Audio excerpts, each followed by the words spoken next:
मैं 2 और कटोरियां नूडल्स लेकर आया। नूडल्स थोड़ी नरम हो चुकी थी, लेकिन अब उनमें स्वाद और भी ज्यादा घुल गया था। मैं उत्साह से बोला, जल्दी छको, मैंने बनाई है, बहुत स्वादिष्ट है। शिया यान सचमुच किसी अमीर घर की बेटी लगती थी। यहाँ तक कि खाने का उसका तरीका भी बेहद शालीन था। जैसे ही उसने एक और लिया, मैं तुरंत पूछ बैठा, कैसी है, लेकिन उसने कोई जवाब नहीं दिया। बस इतना कहा, तुम खाते रहो। मैंने फौरन चॉपस्टिक उठाई और खाने में जुट गया। इतना खाया कि आखिरी बूंद तक सूप भी पी गया। जब मैंने कटोरा नीचे रखा, तब जाकर ध्यान गया कि शिया यान भी आधे से ज्यादा नूडल्स खा चुकी थी। उसी समय आसमान में तैरते कमेंट फिर दिखाई देने लगे। क्या हीरोइन की भूख न लगने वाली बीमारी का क्या हुआ? उसे तो खाना देखते ही उल्टी आने लगती थी, और अब उसने आधा कटोरा नूडल्स खा लिया। लेकिन सच कहूं तो मुझे भी टमाटर अंडे वाली नूडल्स खाने का मन कर रहा है। आधी रात को ये सब दिखाकर भूखा बना दिया। ये लड़का इतना मजे से खा रहा है कि मेरे भी मुंह में पानी आ गया। उस रात के बाद मैं सफलतापूर्वक शिया परिवार में रुक गया। शिया यान लंबे समय से भूखी रहने की वजह से गंभीर पेट की बीमारी से जूझ रही थी। उसके पिता ने मुझसे कहा, अगर तुम उसे एक वक्त का खाना खिला दो तो मैं तुम्हें 1000 युआन दूंगा, और अगर वो कुछ फल या केक भी खा ले तो 1000 और। ये सुनते ही मैं और भी जोश में आ गया। इसके बाद मैं हर समय शिया यान के पीछे पीछे घूमता रहता था, बस यही सोचते हुए कि उसे कुछ और खाने के लिए कैसे मनाऊं। धीरे धीरे उसकी खाने की मात्रा बढ़ने लगी। ये देखकर उसके पिता बहुत खुश हुए। उन्होंने तो मेरा ट्रांसफर भी उसी स्कूल में करवा दिया जहां शिया यान पढ़ती थी, ताकि मैं वहां भी उस पर नजर रख सकूं। एक दिन हमेशा की तरह मैंने एक मीठा सा ड्यूरियन क्रीम केक उसके डेस्क पर रख दिया, फिर अपनी क्लास में लौट गया। पिछले कुछ दिनों में मैंने एक बात नोटिस की थी, जब भी शिया यान फल खाती तो ड्यूरियन सबसे ज्यादा पसंद करती थी। जैसे ही छुट्टी की घंटी बजी, मैं उत्सुकता से उसकी क्लास की तरफ भागा। मैं देखना चाहता था कि केक खाया गया या नहीं,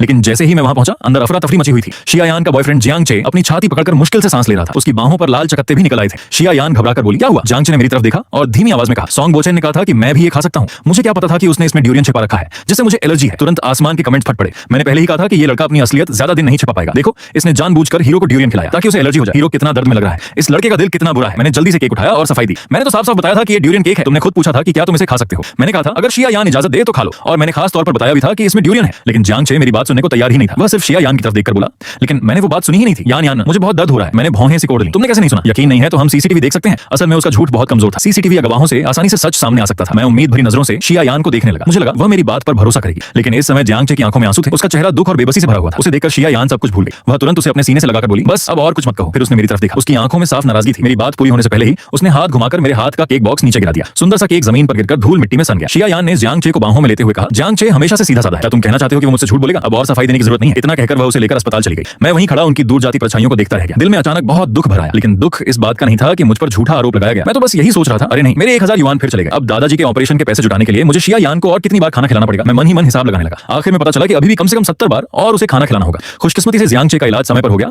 और कोई बड़ी समस्या नहीं हुई। 3 दिन तक मुझसे नाराज रहने के बाद शिया यान ने आखिरकार फिर मुझसे बात करनी शुरू कर दी। एक रात ठीक 9 बजे उसका फोन आया। उसने आलस भरे अंदाज में कहा, ए छोटे बेवकूफ, मेरे लिए शहर के उत्तरी हिस्से वाली दुकान से पीच पेस्ट्री लेकर आओ जल्दी, मुझे अभी खानी है। दुकान रात 10 बजे बंद हो जाती थी, यानी मेरे पास सिर्फ 1 घंटा था। लेकिन जैसे ही मुझे याद आया कि इससे पैसे मिलेंगे, मेरी आंखें चमक उठी। मैं उत्साह से बोला, ठीक है, आप इंतजार कीजिए, मैं अभी लेकर आता हूं। उसी समय फोन के दूसरी तरफ किसी की हंसी सुनाई दी। यान यान, ये छोटा सा सहायक तुम्हें कहां मिला? कितना आज्ञाकारी है। इतनी प्यारी आवाज में बात करता है कि लगता है जैसे तुम किसी बच्चे को मना रही हो। मैंने हल्का सा मुंह बना लिया। मैं बचपन से दक्षिण के एक छोटे से गांव में पला बड़ा था, इसलिए मेरी भाषा में थोड़ा ग्रामीण लहजा रह ही जाता था। लेकिन शिया यान का मूड आज बहुत अच्छा लग रहा था। वह हंसते हुए बोली, जल्दी जाओ। आखिरकार पेस्ट्री खरीदकर जब मैं उसके भेजे हुए लोकेशन पर पहुंचा, तब रात के 10 बजकर कुछ मिनट हो चुके थे। मैं टैक्सी से उतरा और सामने का नजारा देखकर ठिठक गया।